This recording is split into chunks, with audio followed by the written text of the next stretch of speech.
After taking care of the paralyzed heir for 2 years, he recovered. The first thing he did was to propose to the white moonlight, who had abandoned him. The media said they were inseparable, and finally became a couple. I looked up at the live broadcast of the proposal scene, on the big screen in the mall, silent, and threw the ring in my pocket into the trash can. The debt I owed him was finally repaid. People on the pedestrian street all stopped and looked up at the outdoor big screen, broadcasting the live proposal. Not only here, but all the big screens in Beijing were showing the same proposal broadcast. The scene was very clear. Even the faint tears of the female lead were visible. The setup of the venue was clearly Enzo work. In the few months when he was almost fully recovered, he was drawing this draft. Even the style of the fireworks was personally handled by him. Back then, he held my hand, his fingertips cold, asking me what flowers I liked, and I said gardenia. But the entire proposal scene on the big screen was surrounded by a passionate sea of roses, and the standing female lead was not me, but Enzo's ex-girlfriend, the Bonnie. I calmly threw away the dull ring in my pocket into the trash can. It was unattractive and too big.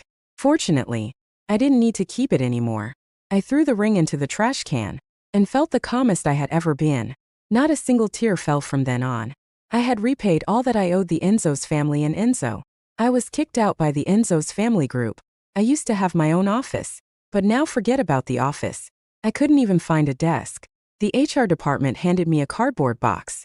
Elena, all your stuff is here. I had good relations with people in the company, and she lowered her voice. Enzo personally asked you to leave. Compensation is unavoidable. You better leave soon. Her tone was still gentle. I guessed Enzo's exact words were, "Get lost." He leaned back in his chair with a bit of nonchalance, and didn't care.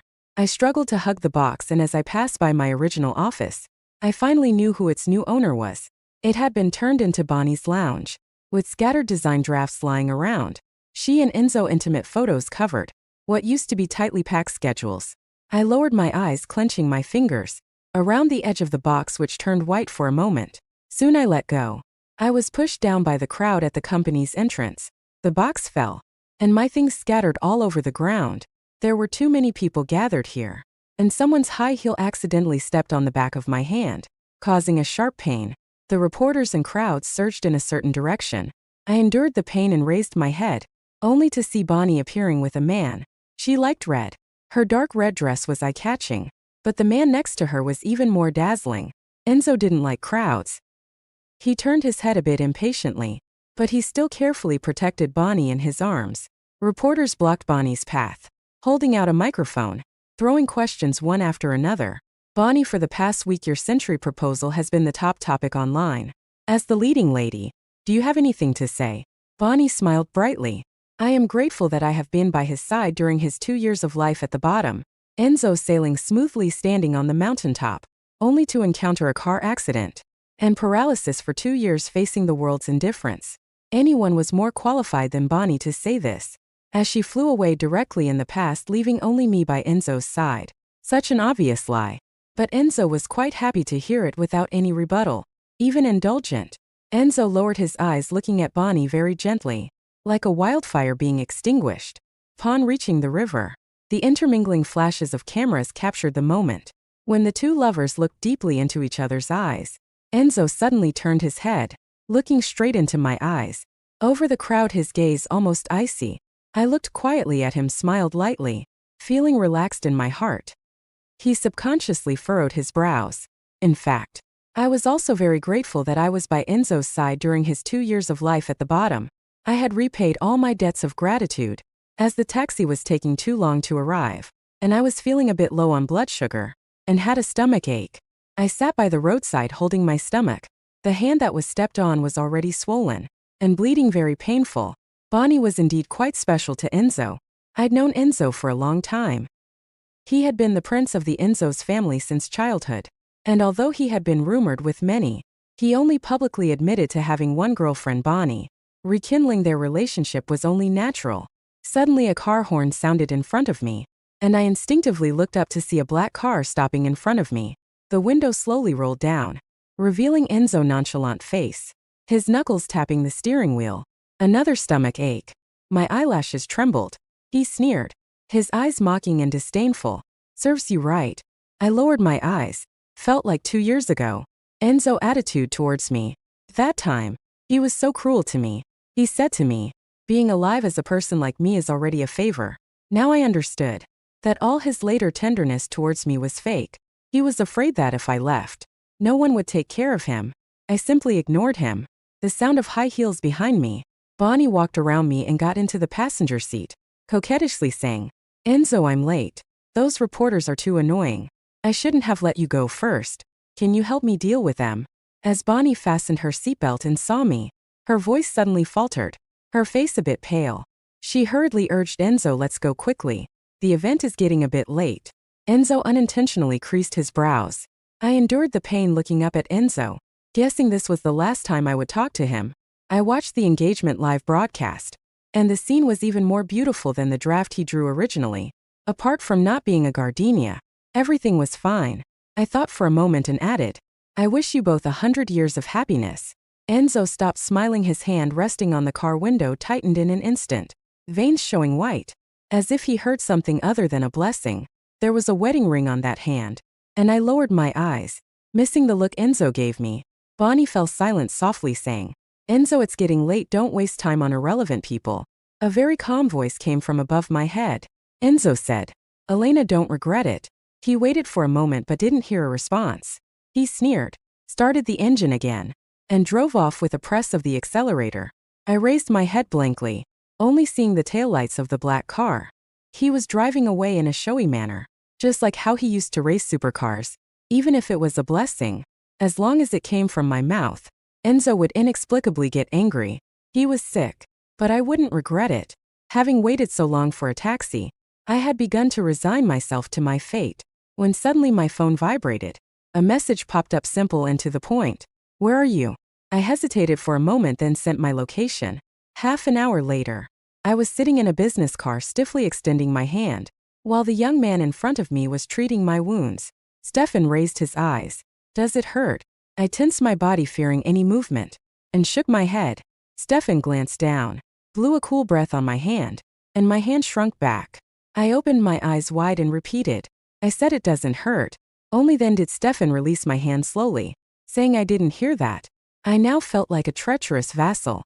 As Enzo's longtime follower, Enzo had fought with Stefan 10 times, and 11 times they were arch enemies.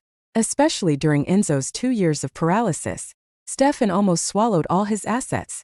Although I don't have much to do with Enzo now, it's still difficult to change overnight. Stefan lazily leaned back. "There is a banquet tonight and I need a female companion." I looked down, my wound had been treated. "Will Enzo be there too?" Stefan nodded. I didn't look at him, and after a long pause, I finally spoke.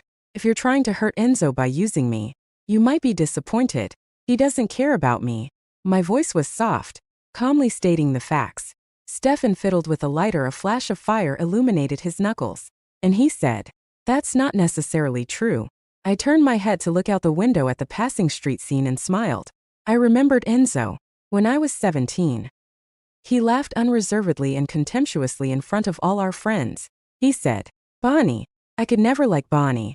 When I was trying on dresses for the event, Stefan was there the whole time. His eyes were critical, not satisfied with more than a dozen high-end dresses he tried on. Actually, I didn't want to go to that party, but Stefan insisted, and I couldn't refuse. When I left the Enzo's family, half a month ago, I was not allowed to take anything with me. And it was the old lady from the Stefans who temporarily sheltered me, so I would try to fulfill whatever Stefan wanted. As I tried on a silver-white dress, the skirt shimmered like the galaxy. Stefan's gaze finally paused and his Adam's apple rolled. "This one." I looked into the mirror beside me, and suddenly froze. The person in the mirror was both unfamiliar and familiar, stunningly beautiful. Like the girl who had been quietly in the background behind Enzo for years, so plain and unassuming, suddenly became the center of attention without equal. This was a side of myself I had never seen before. I reached out cautiously, touching the cool surface of the mirror. Stefan stood behind me, a necklace slipping from his fingertips. He put it on me, his breath warm, his voice casual. "Elena, not to spite them, just to let Enzo know, he's not only paralyzed, but also blind." It was my first time attending such a formal event after so many years. By Enzo's side, I was never his companion.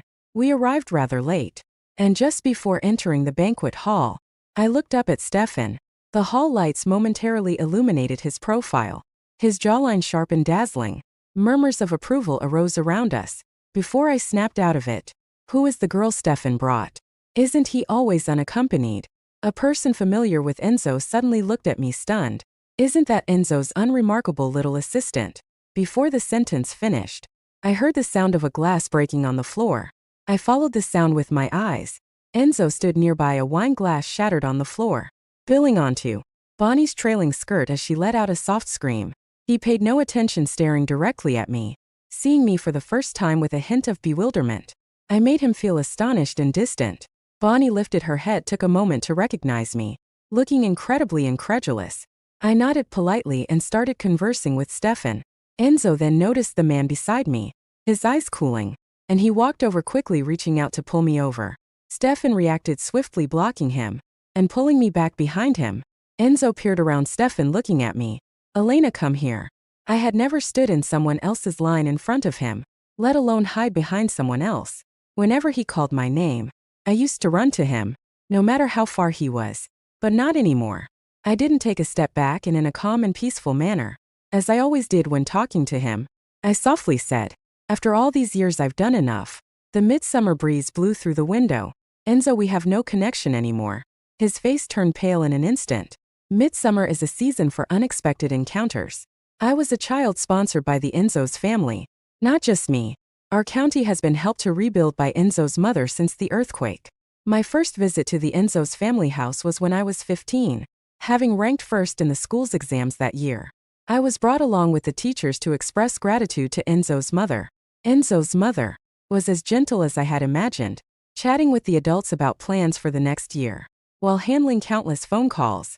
Looking very busy, I stood to the side, glimpsing a photo on her desk. The youth in the photo was about my age, with delicate features, looking somewhat impatient at the camera, arrogant as a prince.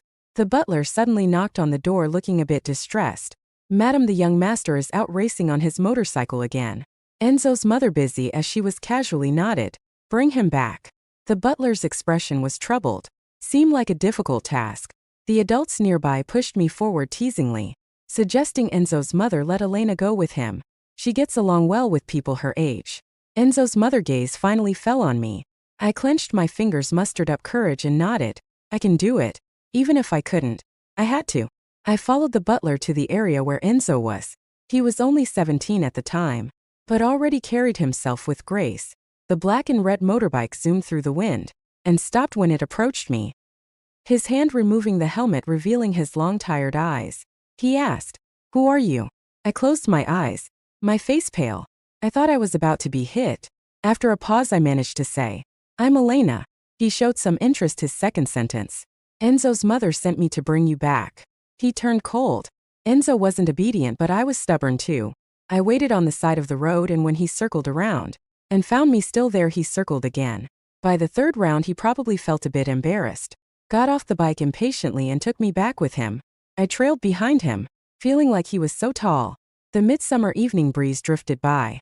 I remembered his name, Enzo. Enzo's mother wanted someone his age to keep an eye on Enzo, so she left me there as Enzo's little sidekick, watching over him to prevent him from misbehaving. Enzo was in his teenage rebellion phase, particularly detested me, thinking I was his mother's spy. He always bullied me, but even after wiping away my tears, I continued to follow him. He didn't bother to care anymore. In Enzo's words, he was just fed up. Everyone knew that although Enzo was a womanizer, there was always a plain girl by his side, almost invisible, only appearing to stop him when he was up to no good.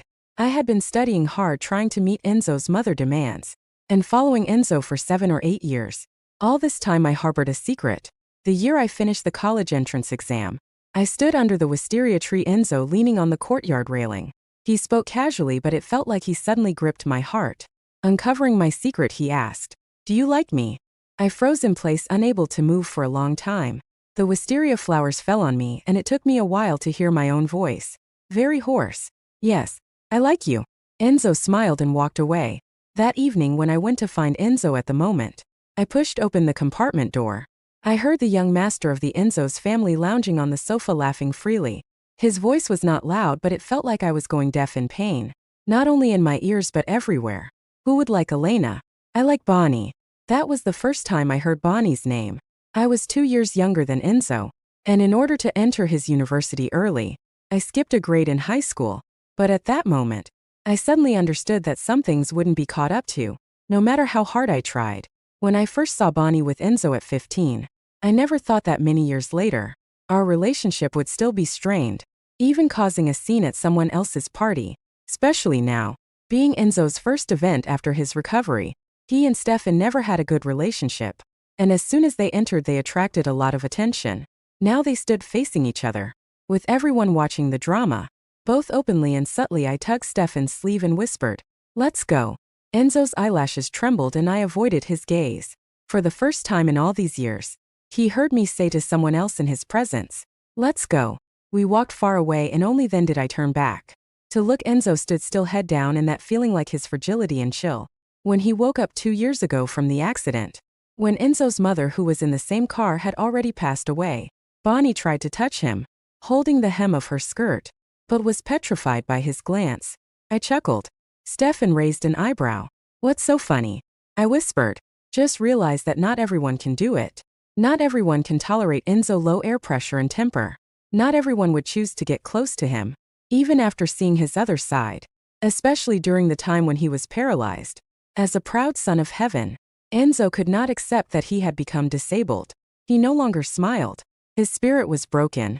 And to make matters worse, his only relative, Enzo's mother, also died in that car accident.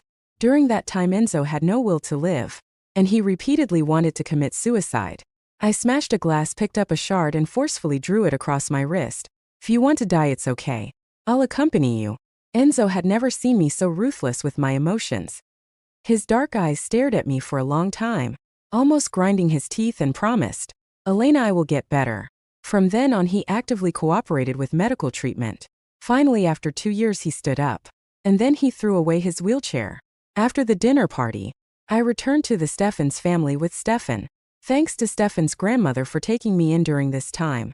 I was actively preparing my resume and planning to move out once I found a job. Actually, Stefan and I weren't really familiar with each other. Every encounter we had was when Enzo and he finished a fight, and I had to apologize to his family on his behalf. His grandmother always welcomed me, warmly waving a fan and saying, "Oh, it's okay. Young people fight sometimes. Come and sit for a while." I would sit there for the entire afternoon awkwardly, watching as Stefan's grandmother applied ointment on his wounds. With the afternoon sunlight streaming in, I felt even more guilty. I never expected that when I was in trouble. It was the Stefan's family who reached out to help me. Stefan and I were not talkative people, so the car ride was unusually quiet. I was a bit reserved, sitting upright like a primary school student, not daring to look around, just staring straight ahead. But when I happened to glance through the rearview mirror and saw Stefan, he must have been a bit tired with his narrow eyes closed and lengthy eyelashes. The neon lights momentarily illuminated his face. Stefan opened his eyes, sensing me looking at him through the mirror. It was a bit awkward, but not too much. I quietly averted my gaze. Suddenly Stefan chuckled and said, "Elena, do you know what I thought the first time I saw you?" How could I forget? He had actually said it out loud in front of Enzo. That time, I nodded and said, "You asked me how blind I was. Why else would I be following Enzo around?" Enzo was so angry, he got into a fight with him again. Stefan shook his head and closed his eyes. Outside, the bustling traffic flowed endlessly. The silence inside the car had lingered for too long, that I thought he had fallen asleep until I heard Stefan softly say, "I thought how well behaved she was." It had been a long time since I visited Enzo's mother. I took a bunch of white flowers to her grave. Enzo had just taken over the company not long ago, when a truck out of control crashed into the Enzo's family car, resulting in the death and injury of the mother and son. She was a kind woman. If it weren't for her, I wouldn't even know where I would be today. I cleared the weeds around her grave a little and chatted with her slowly. "Enzo's mother, the charitable endeavors you cared about are still running smoothly, and the foundation's thank you letters pile up year after year, filling up an entire room." I lowered my gaze, watching a drop of dew about to fall from the flower. Enzo paralysis had healed and everything was back on track for Enzo's family group. He recently got engaged and the media made a big fuss about it, describing the engagement ceremony as a once-in-a-lifetime event. "You know the leading lady too. It's Bonnie, the girl Enzo brought home." They have a great relationship and everything is moving in a positive direction. Only me. All these years still stuck in the same place with no direction. The woman in the photo on the tombstone looked gentle as if she had listened to all of this. I touched the photo. I have resigned from the company. Would you blame me? Of course she wouldn't answer. The cemetery was silent. Death has no sound. I covered my face, tears seeping through my fingers. Except for the initial days I hadn't been happy here. Sometimes I wonder if I hadn't topped the exams that year, I wouldn't have ended up here. I cried quietly for some time before packing up and preparing to leave. When I stood up I noticed someone standing not far away. I didn't know how long they had been watching. I lowered my gaze. There was only one way out of the cemetery, towards Enzo's direction. He probably came to visit Enzo's mother just at the wrong time. And that's how we bumped into each other. As I was passing by him, I heard Enzo speak, crying at my mother's grave. You.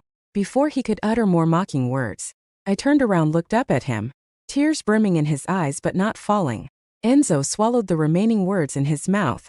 Actually, my relationship with Enzo wasn't that bad. Such atrocious attitudes had only occurred twice. Once when I was tired of being Enzo's assistant, secretly reapplying for jobs, which he found out, leading to a outrage.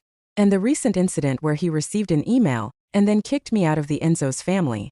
Coincidentally, one incident before the accident. One after 2 years apart. But I was no longer as devastated as I was back then. I just silently watched him and asked the person I had been long ago, Enzo, did you really think I wouldn't be upset? Just because I never showed emotions in front of you? Did you really think that no matter how you acted up, I would always follow you like I was 15 years old and always be there for you? Enzo pursed his lips, his eyes dark. His hand hanging by his side curled a few times, then clenched tightly in an instant. Enzo sneered and raised his lips, saying, Elena, you'll never clear your debt. You killed my mother. What are you pretending for? By the time I got back, my mind was still foggy. Enzo looking down on me threw one last sentence at me. That accident wasn't accidental at all. Guess who betrayed the Enzo's family? I received an email in my inbox. Trembling hands clicked it open. It was filled with information collected by Enzo people. Various signs indicating that the car accident years ago was actually a premeditated act. At that time, Enzo's mother and Enzo were on their way to sign a big contract. Their whereabouts those days were kept top secret. Except to me. Only I knew I was Enzo's assistant and had grown up with the Enzo's family. They had always trusted me. There was a photo in the email showing me negotiating with people from a rival group, a shot taken very close to the time of the accident. But the photo was doctored and I didn't recognize the person in it at all. In Enzo's eyes, I was the only loose end. Even without directly questioning me, he had already judged me. I wryly smiled. My whole body curled up in the seat. No wonder the day before he had the proposal venue set up. The next day he told me to leave. No wonder he preferred to pursue Bonnie rather than have any association with me. Again I closed the email without even trying to defend myself. Because I knew Enzo wouldn't listen. If only Enzo had gone a step further and investigated a bit more. He would have known that the people who knew his whereabouts weren't just me but also Bonnie. I hadn't slept this long in ages before Enzo's accident. I had still been applying to new jobs behind his back. Bonnie had been too aggressive and I was genuinely tired of her. She was the only legitimate girlfriend Enzo had in so many years. And she was so spoiled by him that she behaved recklessly. I had been in trouble with his previous female friends before, but nothing as intense as this. Can you imagine a young woman in her 20s being publicly humiliated as a harlot in front of the whole company? Bonnie had done just that during those few days. When Enzo was negotiating the contract, their whereabouts were kept secret even from Bonnie. She couldn't reach Enzo, but I knew where he was. She asked me, I didn't tell her, and even blocked her from entering the CEO's office. The whole company knew she was Enzo's favorite, but I fearlessly stood in her way. Bonnie called the company's people to watch and slapped me across the face in front of everyone. She said something like this: Elena, even if you stripped naked in front of Enzo, he wouldn't spare you a glance. Get lost. Do you think clinging to the Enzo's family will help you elevate yourself from your impoverished background? Following Enzo around day in day out, sickening. No different from a mistress. Even though I haven't done anything wrong in full view of everyone, I felt as if I had been stripped naked and shamed. She burst into the office, checked Enzo's schedule. And then the next day the accident happened. I had never thought ill of Bonnie because Enzo and Enzo's mother had treated her so well. Now I understand it's only those who are unloved that carefully document the kindness of others, desperately trying to figure out how to reciprocate that kindness. And that's who I am. I woke up to a different world. The hottest topic on Facebook was about the Beijing Enzo's family car accident conspiracy.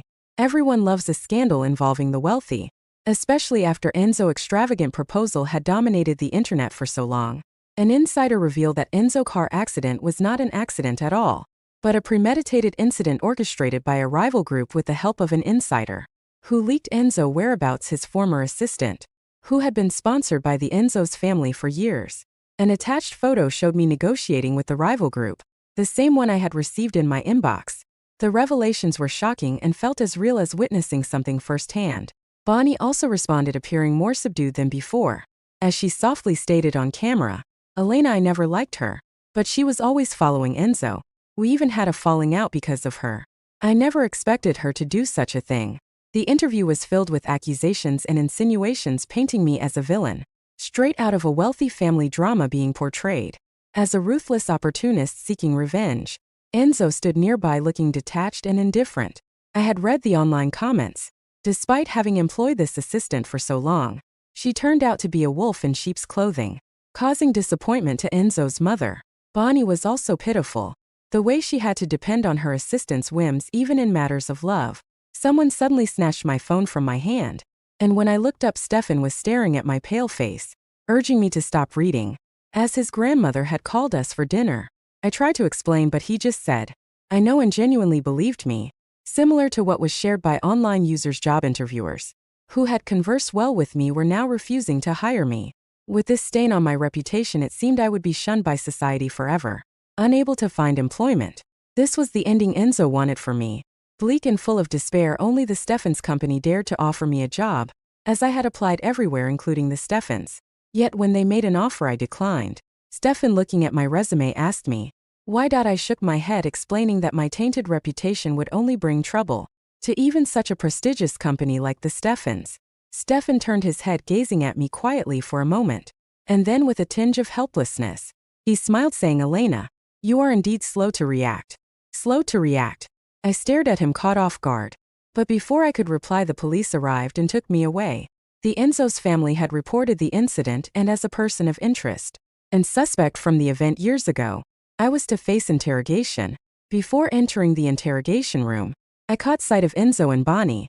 Both of them wore expressions that were intriguing. Bonnie exuded a gambler's resolve. Having handled things intricately over the past few years, she probably had gotten rid of any evidence long ago. The only obstacle remaining between her and Enzo was me. With me sent to jail, Bonnie could finally rest easy. And not only was the extravagant proposal true, but an incredible wedding was also on the horizon, which would make her the envied Enzo's mother. Enzo looked at me with a mix of emotions, his jaw clenched tight. I noticed his hands were trembling slightly, while absently fiddling with his fingertips, meeting my eyes briefly. He then averted his gaze with a hint of redness at the corners. I turned away and entered the interrogation room. Over several hours, the police combed through the details of my life, leaving no stone unturned. Besides the incriminating photo, more evidence emerged, implicating me, forming a meticulous net that seemed destined to entangle me. I was temporarily held in custody for about 10 days. Though the period wasn't long, the impact of the Enzo's family car accident case online had been significant. The conspiracy theories were rampant, and the authorities had to be thorough in their investigation, not missing any shred of evidence. During these 10 days, I didn't think much. It was the best rest I had in a long time, sleeping soundly in the darkness. On the 10th day, the truth of the case came to light, and I was acquitted as my innocence was proclaimed. Another person was added to the list of fugitives, Bonnie. The unveiling of this declaration truly brought about repercussions. The interviewers who had previously rejected me circled back, expressing interest in hiring me. I declined all offers, including the one from the Steffens. I had no intention of joining any of them. My hometown called, and a respected teacher from my school, highly regarded like Enzo's mother, asked if I would be willing to return to teach and support the educational development in the region. I agreed. I paid a final visit to the Enzo's family, and this time nobody stood in my way. I had left behind everything at the Enzo's family before, thinking my room would be dusty and abandoned. To my surprise, when I opened the door, everything was spotless and bright, with sunlight streaming onto a newly folded flower on the table. As I swiftly packed my belongings, I hesitated when pulling open a drawer. Eventually, I retrieved an old photograph from a hidden compartment inside the drawer. It was a picture taken of Enzo when we were 17, captured in a moment of youthful exuberance, with the wind ruffling his hair, as he walked ahead playfully with friends, glancing back as if to see if someone was following. It was a picture I had secretly taken of Enzo. I chose not to take the photo with me, leaving it on the thrash instead. I took this photo. Whether to keep or discard it, it was my decision to make. The purple wisteria tree in the courtyard bloomed once again, its delicate flowers cascading gracefully. I stood there admiring the sight. Enzo stood behind me, softly calling my name. Elena. It seemed as though he didn't want to disturb what felt like a dream. Turning around, I smiled at him calmly. Enzo, with bruises under his eyes, a slight beard growing on his chin, had shed his air of arrogance. As the heir of the Enzo's family, I had never witnessed Enzo look so cautious and almost humble. His eyes flickered, his voice hoarse as he said, "Since recovering from my injuries, I have been investigating the car accident nonstop. When I found out it was linked to you, I couldn't continue. Just the thought of that evidence was suffocating. I never thought you would betray us. Once that idea took root, it was impossible to ignore." He chuckled ruefully. "You understand, right? People like us are no strangers to betrayal. We are used to being backstabbed. But when it involves you, I can't handle it. Do you know what I thought as I went through the files? I wished I had died in that car accident. All that followed, like the grand proposal, was just for your benefit." He said a lot, talking about his inner journey, but I just looked at him with clear eyes and gently interrupted. "No." Enzo was stunned. I smiled and said, "Actually, when you did it, you already knew you were wrong, but you felt it didn't matter. Whether my betrayal was a misunderstanding or real, no matter what you did, I will forgive you. In fact, I have always been very clear that, if it weren't for Enzo being paralyzed with everyone around him falling over each other to please him, he wouldn't have noticed me." His gaze always lingered on girls like Bonnie. Even the ring he gave me at that time was the wrong size. He remained silent for a long time, and I thought it was the shadow of a falling leaf on the ground. I didn't expect it to be tears falling from Enzo. He reached out to hold my wrist and begged, "I'm a scoundrel. Can you forgive me one last time?" The purple wisteria tree swayed shards of light, reminding me of a long time ago. When I was 17, Enzo leaned against the railing and lazily asked me, "Elena, do you like me?" But now I thought for a moment, gently pulled away his hand, and said, "I will not forgive you." He saw the gray-brown scar on my wrist. His pupils constricted, his lips trembling, but he couldn't say a word. I patiently spoke to him as if coaxing a child. "Enzo, your mother saved your life in the car accident. You must live well.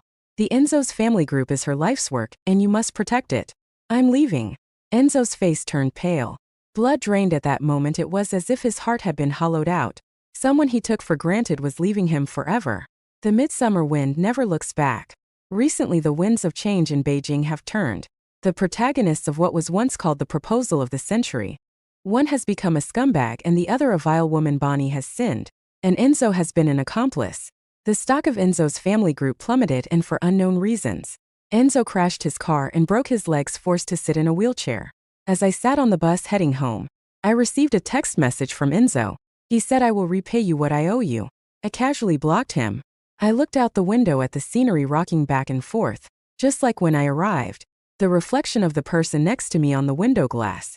Stefan seemed to be sleeping deeply, leaning against the seat with his eyes closed. He, a CEO, insisted on personally transporting high school supplies, and insisted on coming along. I couldn't stop him, so I let him follow me. The bus swayed, Stefan's head resting on my shoulder, still asleep. I smiled and pursed my lips. I looked ahead, the scenery changing along the way. But I was certain that I was about to embrace my countless midsummers. Enzo's epilogue. When truth revealed, my heart shattered into pieces. I knew I had wronged Elena, but there's no way around. She was resolute in her resolve. She wants to cut ties cleanly. And I am the one who caused all of this. I regretted it. I regretted my every action. I liked her from the very first time, yet I never want to admit it. For me, she is someone my mother placed beside me, in order to monitor me. I hated it, so I kept my distance and never acknowledged my feelings. When I had car accident a second time, I know it's karma. And